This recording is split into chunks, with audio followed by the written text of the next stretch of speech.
Il était une fois la fille du grand vizir Scheherazade qui toutes les nuits racontait au prince un nouveau conte. Lisez avec moi pour plonger dans l'univers féerique des 1001 nuits à travers ces contes merveilleux. Et le conte d'aujourd'hui s'intitule « Le pêcheur et le génie ». Lisez avec moi.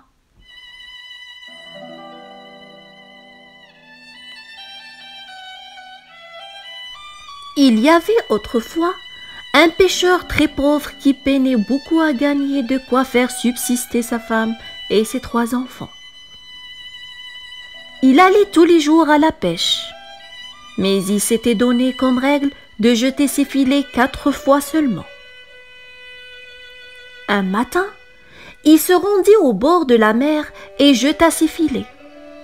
Comme il les tirait vers le rivage, il sentit de la résistance et se réjouit, car il crut qu'il avait fait bonne pêche. Quelle ne fut pas sa déception en s'apercevant qu'au lieu de poisson, il n'y avait dans ses filets que la carcasse d'un âne.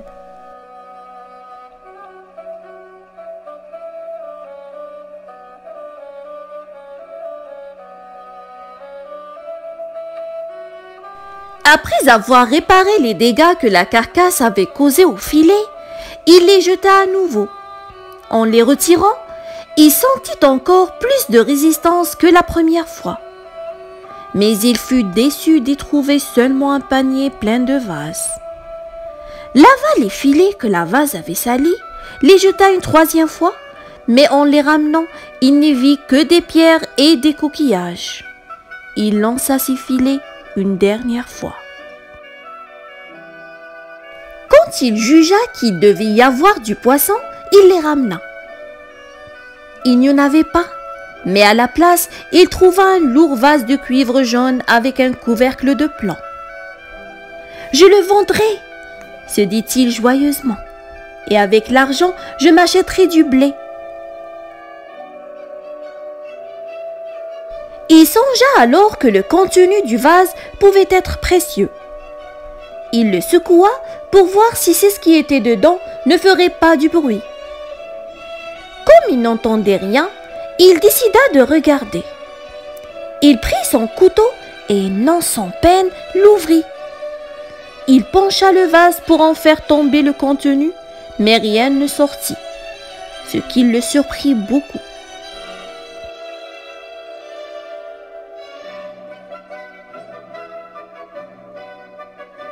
Il venait de poser le vase devant lui quand il s'en échappa une épaisse fumée qui le força de reculer de 2 ou 3 pas.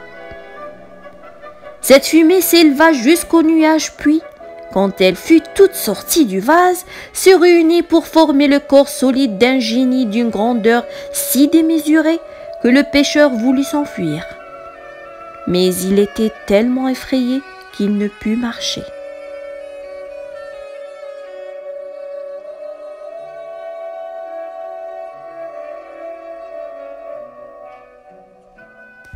« Salomon, pardon !»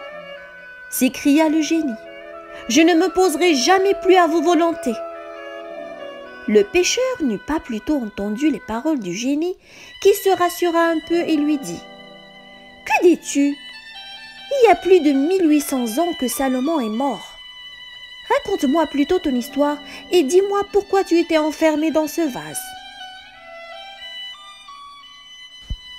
« Parle-moi plus poliment, » répondit le génie, « avant que je ne te tue. »« Pourquoi est-ce que tu me tuerais ?» dit le pêcheur. « Je viens de te rendre la liberté.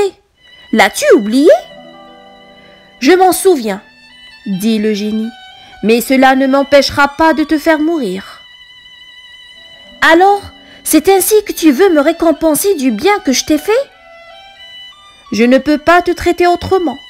Pour que tu en sois convaincu, écoute mon histoire. Je suis un esprit rebelle qui s'est opposé à la volonté de Dieu. Tous les autres génies se sont soumis à Salomon, mais moi j'ai refusé. Ce puissant roi m'a fait capturer et comme j'ai refusé de lui prêter serment de fidélité, il m'a enfermé dans ce vase puis m'a jeté à la mer. Durant mon premier siècle de captivité, j'ai juré que si quelqu'un me délivrait, je le rendrais riche. Durant le deuxième siècle, j'ai juré de lui offrir tous les trésors de la terre. Durant le troisième, j'ai juré d'exaucer chaque jour 3 vœux qu'il ferait. Mais les siècles ont passé et j'étais toujours prisonnier. Enfin, devenu enragé d'être ainsi enfermé, j'ai juré que si quelqu'un me libérait, je le tuerais sans pitié, en lui permettant néanmoins de choisir le genre de sa mort. C'est pourquoi je vais t'ôter la vie. Dis-moi seulement comment tu préfères mourir.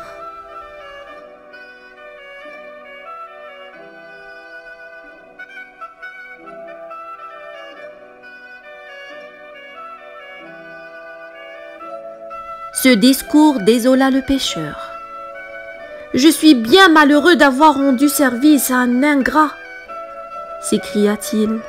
« Épargne-moi, et Dieu t'épargnera de même. »« Il n'en est pas question, dit le génie.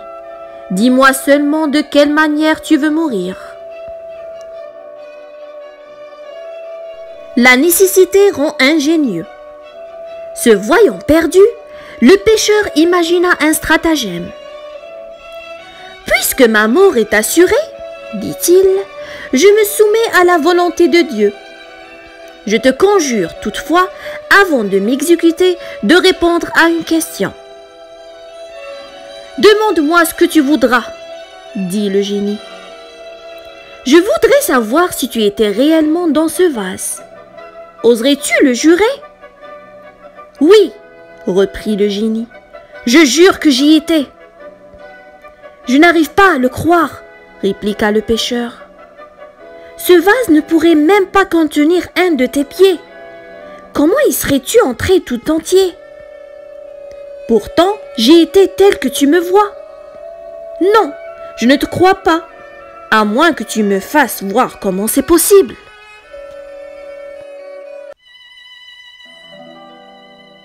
Alors le corps du génie commença à se changer en fumée, et cette fumée entra dans le vase tant et si bien qu'il n'en resta plus rien dehors. Le pêcheur entendit une voix qui venait du vase. « Eh bien, tu me crois maintenant ?» Le pêcheur, au lieu de répondre, prit le couvercle de plomb et ferma le vase. « Génie !» cria-t-il alors, « je vais te rejeter à la mer.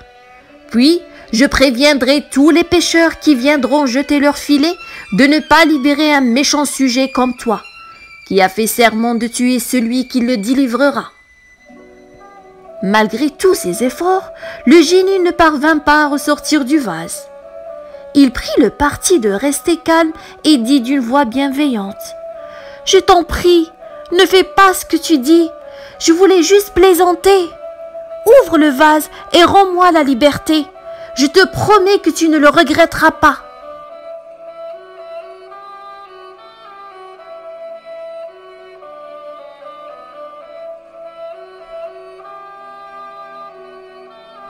« Tu n'es qu'un traître, dit le pêcheur.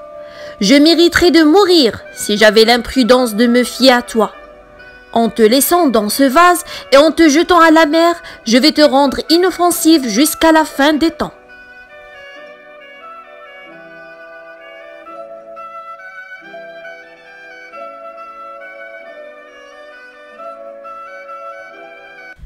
Pêcheur, mon ami, je te conjure de ne pas commettre une action aussi cruelle. Si tu me délivres, je promets de ne te causer aucun tort et de te rendre riche. L'espérance de se sortir de la pauvreté désarma le pêcheur. Je pourrais te libérer si tu jurais par le nom de Dieu que tu ne me feras aucun mal. Tu n'oserais pas violer un tel serment. Le génie jura, et le pêcheur ôta le couvercle du vase.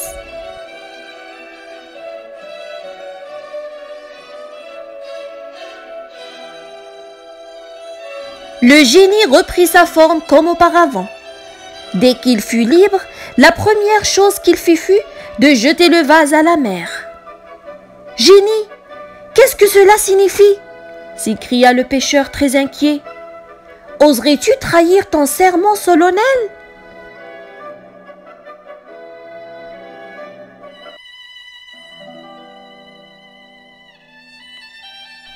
Le génie éclata de rire. Je voulais juste m'amuser pour me venger de la peur que tu m'as faite. Ne t'inquiète pas, je vais tenir parole. Jette tes filets et prends du poisson. Le pêcheur jeta ses filets et ramena 4 poissons de 4 couleurs différentes. Un blanc, un rouge, un bleu et un jaune. Comme il n'en avait jamais vu d'aussi beau, il se réjouit en pensant qu'il en tirerait un bon prix. « Va porter les poissons au sultan, » dit le génie. « Il t'en donnera plus d'argent que tu n'en as vu de toute ta vie. Fais ce que je te dis, tu t'en trouveras bien. » En disant cela, il frappa la terre du pied qui s'ouvrit et se referma après l'avoir englouti.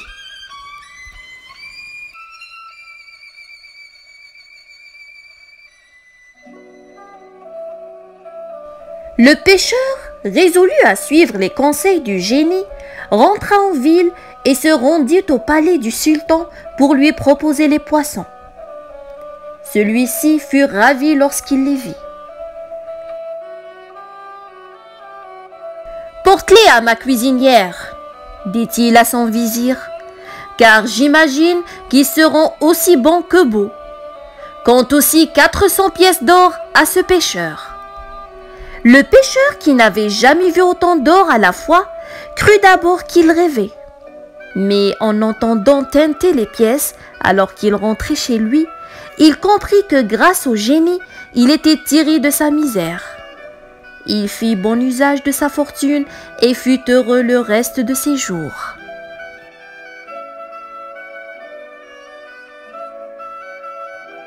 Et voilà, c'est fini ce conte merveilleux de 1001 nuits.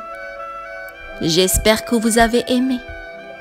Et n'oubliez pas de suivre mes prochaines vidéos où il y aura d'autres contes de Scheherazade.